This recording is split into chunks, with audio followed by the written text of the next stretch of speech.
they want to build a custom home, where do we start, right? Right. And that's exactly what my client face. One of the key things is because of your experience of building custom homes before, you know what are some of the minor variants that is likely to get approved. Oi! Hello. All right, here we are. Today I'm at Albert's office at Kych Co. Recently we kind of collaborated and got a deal done together.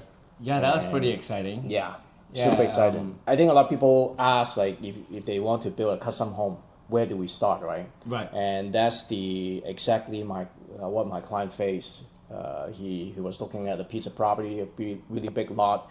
He wasn't really sure what are the possibilities in terms of the best Right. case scenario. But that's kind of crazy too, you know, like who's buying custom homes recently? I mean, the market's pretty rough, you know, and you know, a couple of years back, people were still flipping houses. There was a margin to be made. Right.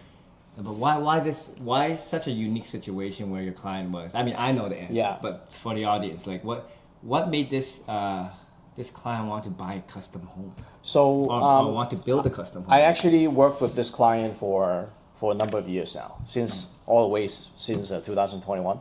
He always wanted to build his dream home, and then he was looking at pre-constructions before and stuff like that, but decided, hey, in order to build exactly what he wants to get a big, nice lot, and then build a nice home on top of it. When he came to me before, we were looking at a few lots. He wasn't sure really what are the possibility, what is the best use of the property, of how, and also in terms of how to pick the right property as well, right? So that's where you came in to help out. Right. It was pretty interesting. So when we first started, we were looking at, I think area is the most important for this client. Now, I'm no realtor, but I know that when you're looking for that dream home, that home ain't moving. Right, it's gonna stay put. So, and also with a growing family, right, location is extremely important. 100%. The school score, the proximity to amenities and nightlife. We're going to call it not day life, right? It's not exactly a nightlife situation. Uptown, we're talking uptown. Yeah, uptown. Here. So having a lifestyle, building a lifestyle, the location is extremely important. Right. So I think this client ended up in what we call Unionville Main Street. Yeah. Right. Very close to the main street. You can super walk to Two Good Pond. Really, extremely most prestigious neighborhood in Markham, really. Yeah, right? I grew up around that area, and I Yeah. always thought that one day, you know, I'd be living in that area. Yeah. But as the years gone by, that area became more and more expensive, Right. more and more out of reach. Yeah. Especially now with this economic turmoil, it's tough.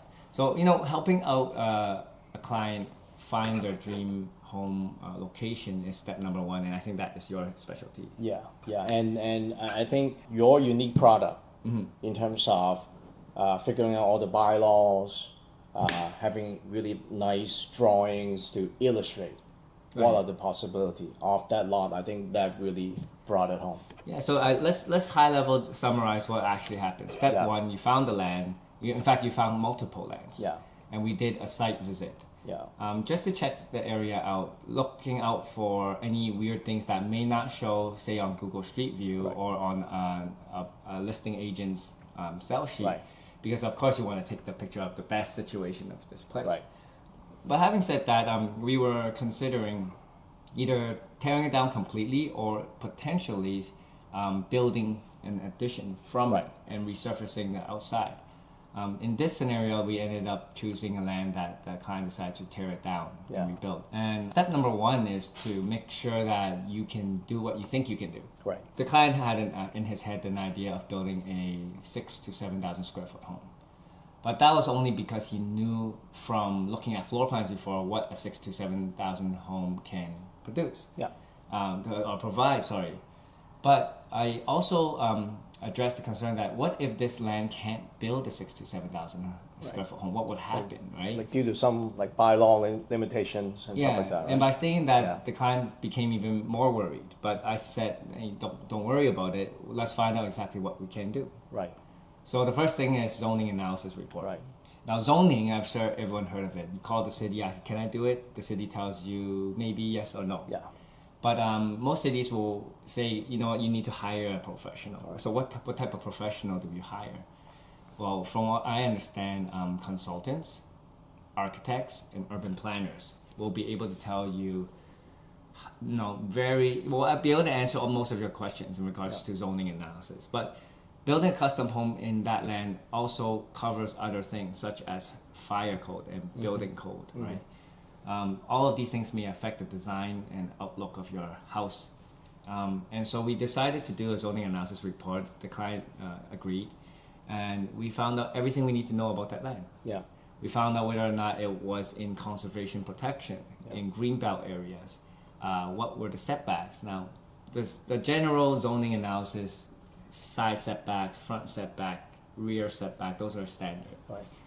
Height restriction, those are standard as well. But there could be some weird little things like FSI, or gross floor area, coverage. People are very familiar with that. 30% coverage, that means if my land is this big, 30% will be this big, and therefore my house can be that big. Yeah.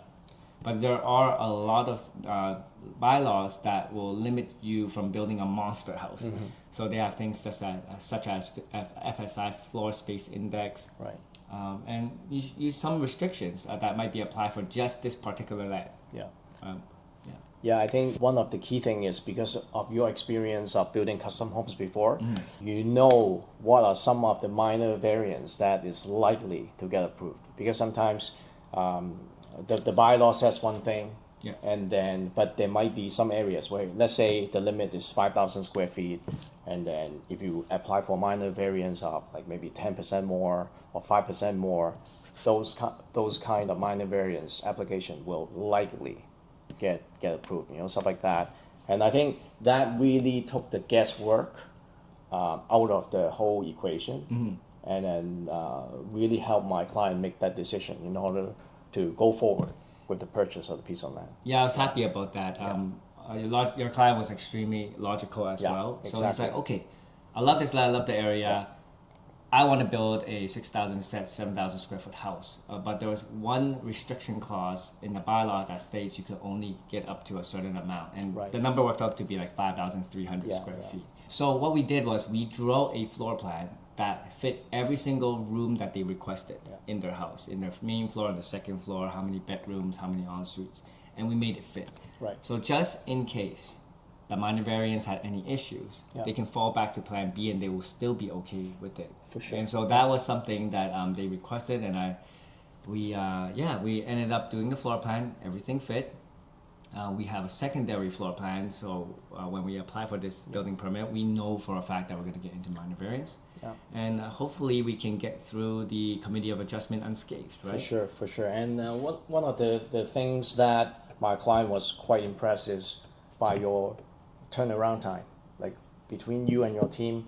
I mean, there's some things that are out of our control in terms of getting the official bylaws back from the city. Right. I mean, yes, because this was City of Markham, right? And we had to order it. Yeah, but not like the other cities where it's actually publicly online. Yeah. You can scrape and that then data. once we got that piece of information, you were able to produce the feasibility, the zoning analysis report like really quickly, and then you do like some draft floor plans and stuff like that. So my clients was very happy.